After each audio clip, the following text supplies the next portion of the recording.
YouTube channel Manpreet Diaries. In today's video, I am going to share what are the benefit of getting JRF. So पहले difference clear कर लेते हैं. Net and JRF के अंदर क्या difference है. NET stand for national eligibility test and JRF stand for junior research fellowship. तो सबसे बड़ा डिफरेंस यही है कि जब आप नेट क्लियर कर लेते हो तो जब आप PhD में एडमिशन लेते हो तो उसके लिए आपको कोई भी स्कॉलरशिप प्रोवाइड नहीं करी जाती है. बट अगर आपके पास JRF है, आपने JRF क्लियर किया है, तो PhD के टाइम पे आपको स्कॉलरशिप प्रोवाइड की जाती है. तो पहला अगर हम बेनिफिट देखें, JRF का पहला बेनिफिट है कि आपको स्कॉलरशिप प्रोवाइड करी जा रही है.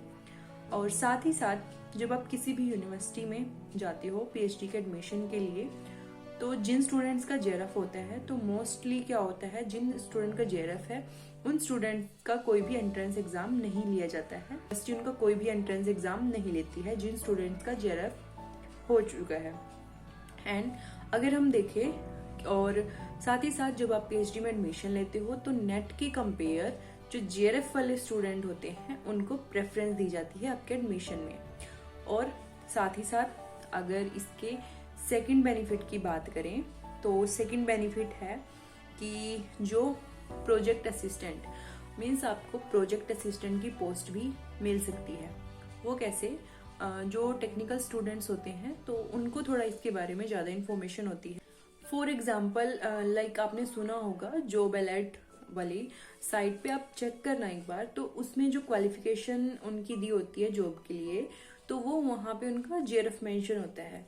तो लाइक बड़े गवर्नमेंट ऑर्गेनाइजेशंस है, लाइक नवरत्न हो गया या फिर इसरो हो गया, DRDO, ये जो गवर्नमेंट के बड़े बड़े टॉप ऑर्गेनाइजेशंस है, तो इनके अंदर जो है JRF की क्वालिफिकेशन मांगी जाती है. और फिर उसके बाद आपका इंटरव्यू होता है और इंटरव्यू के बाद फिर आपको प्रोजेक्ट असिस्टेंट की जॉब वहाँ पे मिल सकती है. और ये जो इनकी सैलरी होती है वो सेम जितनी JRF वालों को मिलती है, 35 to 37,000 इतनी ही प्रोजेक्ट असिस्टेंट को सैलरी वहाँ पे दी जाती है. सो ये हो गया इसका सेकंड बेनिफिट आप कह सकते हो. और अगर हम इसके थर्ड बेनिफिट की बात करें कि अगर जिन स्टूडेंट के पास JRF है तो उनको और क्या बेनिफिट इससे मिल सकता है. सो जब आप असिस्टेंट प्रोफेसर के लिए जाते हो, आपकी कोई पोस्ट निकलती है असिस्टेंट प्रोफेसर के लिए, देन आपकी स्क्रीनिंग होती है और आपके API स्कोर को निकाला जाता है कि इस कैंडिडेट के कितने API स्कोर हैं. तो उस API स्कोर में जो नेट वाले स्टूडेंट होते हैं उनको 5 मार्क्स दिए जाते हैं और जो JRF वाले स्टूडेंट्स होते हैं उनको 7 मार्क्स दिए जाते हैं. तो मतलब ये है कि अलग अलग यूनिवर्सिटी का वैसे ही अलग क्राइटेरिया होता है कि कोई यूनिवर्सिटी नेट वालों को कितने मार्क्स दे रही है और JRF वालों को कितने मार्क्स दे रही है. तो वैसे अगर देखें तो ये बेनिफिट हो गया कि नेट के कंपेयर JRF वाले जो स्टूडेंट्स होते हैं उनको ज़्यादा API स्कोर मिलते हैं. और चौथे बेनिफिट की अगर हम बात करें तो लाइक जो रिसर्च एसोसिएट की वैकेंसी होती है. सो यूनिवर्सिटी में जब PhD के लिए like full time part time ऐसे वो निकलती है, सीट निकलती है, तो उसके नीचे ही कई बार जो है रिसर्च एसोसिएट की वैकेंसी भी वहाँ पे निकलती है यूनिवर्सिटी में. सो और रिसर्च एसोसिएट की वैकेंसी के लिए उन्होंने जो क्वालिफिकेशन दी होती है वो JRF ही उन्होंने मांगा होता है. तो ये भी काफ़ी अच्छा बेनिफिट है JRF वाले स्टूडेंट्स के लिए.